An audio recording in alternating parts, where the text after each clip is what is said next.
ပြရမယ့်အချိန်မှန်တယ်လို့မီးလာမယ့်အချိန်မှန်အသိကောင်းပါပဲမီးပြရမယ့်အချိန်ရောက်လို့ရှိရင်10မိနစ်တောင်နောက်မကျသေးရဘူးလုံးဝကွက်တိတ်မက်စီအရင်အချိန်တိကျတယ်မီးပြရမယ့်အချိန်မှာလေရောင်လို့တော့မီးမပေးဘူးရောင်လို့တော့မီးမလာဘူးဖြတ်ခနဲ့လှက်ခနဲ့တော့မီးမလင်းဘူးအလုပ်ကိုအရင်တာဝန်ကြည့်ကြမီးလာရမယ့်အချိန်ကြတော့ကြာနေပြက်ပြက်ပြီခဏနေပြက်ပြက်ပြီမီးရလာလိုက်ပြက်လိုက်လာလိုက်ပြက်လိုက်ဖြစ်နေလို့ပျော်တူးမနဲ့နဲ့ဖွာလိုက်ကျဲပြီးတော့တွန်ပြရတဲ့ထမင်းဦးတွေကလည်းအများကြီးဖြစ်နေပြီဆိုတော့မီးပြက်ရမယ့်အချိန်ကိုလေးစားတယ်လို့မီးလာရမယ့်အချိန်ကိုလည်းလေးစားစေချင်တယ်မီးပြက်ရမယ့်တောင်းဝင်ကြေပြုံးတယ်လို့မီးလာရမယ့်တောင်းဝင်လည်းကြေပြုံးစေချင်တယ်တမ်းမီမှာမျိုးမျိုးသောအခက်အခဲတွေကြောင့်မီးကိုအချိန်နဲ့အလှည့်ကြပေးရတာကျမတို့ပြည်သူလူထုကနားလေတယ်ပြည်သူတွေအရန်သဘောထားကြီးတယ်တိုင်းပြည်မှာမျိုးမျိုးသောဆွဲရင်ခက်ခဲတွေကြောင့်မီးကိုအချိန်နဲ့ပေးရတာပြည်သူကနားလေတယ်သို့တော့မီးပြက်ရမယ့်အချိန်မှန်တယ်လို့မီးလာရမယ့်အချိန်ကိုမှန်စေချင်တယ်အထူးသဖြင့်အခုကျမတို့မြန်မာနိုင်ငံကမြို့9မြို့တည်ကမ္ဘာအပူဆုံးမြို့နော်မကွေးတိုင်းမင်းဘူးမြို့ဆိုလို့ရှိရင်ကမ္ဘာနံပါတ်1အပူဆုံးမြို့ဖြစ်နေတယ်ဒီလိုအပူဆုံးမြို့တွေကိုအိမ်မတန်မှပူပြင်းတဲ့နှိမ့်လေနှိမ့်ကင်းတွေမှာတခြားတနိုင်ငံလုံးမှာရှိတဲ့မြို့တွေကိုမေးမပေးနိုင်ရင်တော့ဒီအပူဆုံးမြို့9မြို့ကိုနေ့လေနေ့ကင်းနေမှာတနာရီလောက်ဖြစ်ဖြစ်2နာရီလောက်ဖြစ်ဖြစ်ပို့ပြီးတော့မိပေးစေခြင်းနဲ့ဒီလိုပြည်သူတွေရဲ့ခံစားချက်ဥပမာဒီလောက်ပူပြင်းနေတဲ့ရာဇီဥတုမှာစီတွေတန်းစီပြီးဝယ်ရတယ်ပြည်သူလူထုရဲ့ရင်နှင်းခံစားချက်ဘယ်မီဒီယာမှအင်တော်တော့မပြူက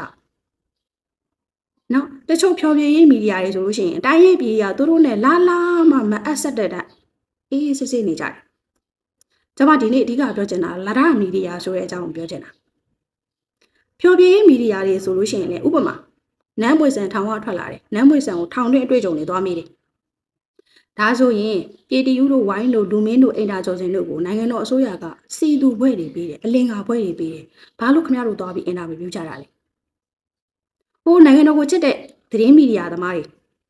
လူမှုထိုးချုံဒုတိယအဆင့်ရတာ။အိုးကျေးဇူးတင်ကြရဲသူတို့အခါခွင့်သိရင်တင်တယ်လို့နိုင်ငံတော်အစိုးရကိုကျေးဇူးတင်ကြောင်းတွေပြောတယ်။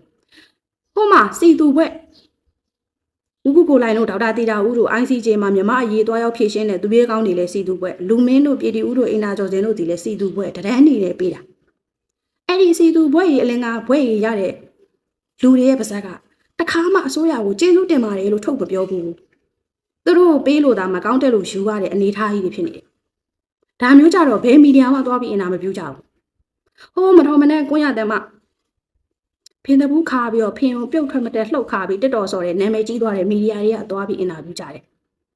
ဆောက်တော့လဲမီဒီယာလာရမီဒီယာတွေများတယ်။ဒီပုံလေးကနော်ရှေ့ကကလေးကအာဟာရပြက်လက်ပြီးတော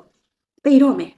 ။သေရဆဲဆဲချိန်မှာနောက်ကလာတာထိုင်ဆောင်တာ။ကလေးသေမဲ့ချိန်ကိုထိုင်ဆောင်တာသူစားဖို့အတွက်နော်ဆူရနိုင်ငံမှာပြည်တွင်းစစ်တွေဖြစ်တယ်20ကျော်ကြာပြည်တွင်းစစ်ဖြစ်တယ်တောင်ပိုင်းမြောက်ပိုင်းတွေကွဲတယ်အဲ့တော့စစ်ရဲ့နောက်ဆက်တွဲအကျိုးဆက်အနေနဲ့ငတ်မှုခေါင်းပါတဲ့အငတ်ဘေးစိုက်တော့ဆူရန်နိုင်ငံလုံးမှာရှိတဲ့အသက်9နှစ်အောက်ကလေးတငယ်40ရာခိုင်နှုန်းအာဟာရပြက်လက်ပြီးတည်သွားကြတယ်ဒီဓာတ်ပုံကလည်းအဲ့ဒီဆူရန်နိုင်ငံပြည်တွင်းစစ်မှာ1994ခုနှစ်တုန်းကတောင်အာဖရိကရဲ့သတင်းသမားကေဗင်ခါတာကသတင်းမှတ်တမ်းရယူထားတဲ့ဓာတ်ပုံနော်ဘောထားရင်လက်တဲ့ဘွိုင်းဆိုပြီးတော့ဒီပုံကတကယ်တော့သူပြောတော့ဒီမိတ်ကလေးထင်တာဒီကလေးကိုမိတ်ကလေးထင်တော့ဘောထားလက်တဲ့ခဲလို့သူခေါင်းစဉ်နဲ့သတင်းမှတ်တမ်းရယူခဲ့တာတကယ်တော့ဒီကမိတ်ကလေးမဟုတ်ဘဲနဲ့ယောက်ျားလေးဖြစ်နေတာဆိုတော့ဒီဓာတ်ပုံကကဘာကျော်သွားတယ်ဒီသတင်းသမားကေဗင်ခါတာဒီလည်းပဲသတင်းသမားစုထဲမှာအမြင့်ဆုံးပူလစ်ဇာစုရသွားတယ်ဒါပေမဲ့ပြည်သူတွေရဲ့နောက်ဆက်တွဲရိုက်ခတ်မှုဟုတ်ပြီမင်းကတော့မင်းရဲ့အသက်မွေးဝမ်းကြောင်းအလုပ်တွေမင်းသတင်းသမားအလုပ်တွေမင်းဒီဓာတ်ပုံကိုရအောင်ရိုက်ခဲ့တယ်လက်တွေဒီကလေးကိုမင်းဘယ်လိုကူညီပေးခဲ့လဲပြည်သူကမေးခွန်းထုတ်ပြီမင်းတို့မီဒီယာတွေကမင်းတို့ထမင်းဝဖို့မင်းတို့ပတ်စံရဖို့ဒီဓာတ်ပုံတော့ရအောင်သတင်းဓာတ်ပုံတော့ရအောင်ရိုက်နိုင်တယ်လက်တွေဒုက္ခရောက်နေတဲ့ပြည်သူကိုမင်းတို့ဘယ်လိုကူညီပေးခဲ့လဲဆိုတဲ့လူတို့ရဲ့မေးခွန်းထုတ်တယ်လေ तू မခံနိုင်တော့ဆိုတော့မင်းလည်းပဲအတူတူပဲမင်းလည်းဒီလိုလက်ရလိုပဲမင်းကဒုတိယလက်ရဒီကလေးသိမဲ့ချိန်ကိုထိုင်ဆောင်ပြီးအသားစားဖို့စောင့်နေတဲ့လက်ရလိုပဲဒီကလေးကိုအကျိုးပြုပြီးတော့ကိုကျိုးရှာအမျက်ထုတ်နေတဲ့မီဒီယာအောက်တန်းစားဆိုပြီးတော့ဒါကဘာလို့အောင်ဝိုင်းပြီးလက်ညှိုးထိုးတဲ့အချိန်မှာစိတ်တန်ရာတွေရစိတ်ပေးစီသူ့ကိုယ်သူတက်တည်သွားတာအဲ့ဒီသတင်းသမားပူလစ်ဇာစုရပြီးတော့လေးလာပဲချတယ်သူ့ကိုယ်သူဆူဆိုက်လုပ်ပြီးတက်တည်သွားခဲ့တယ်မီဒီယာဆိုတာ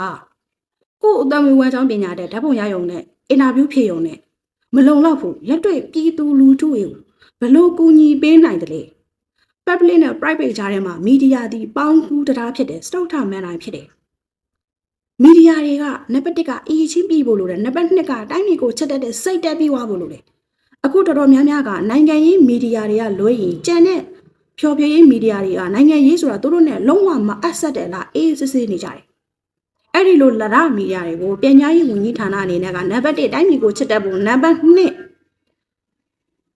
မျိုးသားအကျိုးစီးပွားနဲ့မျိုးသားလုံခြုံရေးကိုချက်တက်ဖို့နံပါတ်3မီဒီယာဒီပြည်သူနဲ့အစိုးရကြားတဲ့ကပေါင်းကူးတရားဖြစ်သည်စုထမန်တိုင်းဖြစ်သည်ဆိုတဲ့စိတ်ဓာတ်ကိုရင်ပတ်သေးကိုရိုက်ထည့်ပေးဖို့လိုပါတယ်